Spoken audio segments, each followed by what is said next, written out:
للسبيطار.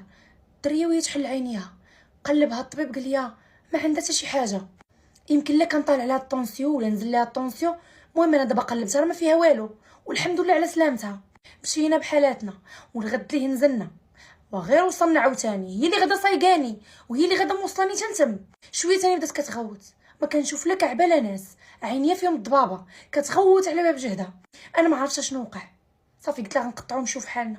فعلا قطعنا ومشينا بحالنا وحتى وصلنا للمطار ديال بلادنا عاد باش رجع ليها الشوف. مشينا لعند طبيب اختصاصي قلبها، عاودت ليها شنو وقع. قلت لها ودي المره الاولى راه غير خرجنا من ديك البلاصه فات الحال، والمره الثانيه ما فات الحال حتى وصلنا للبلاد. قلبها ما لقى والو، عطانا شي راديوات وشي تحاليل نديروهم دارتهم اختي.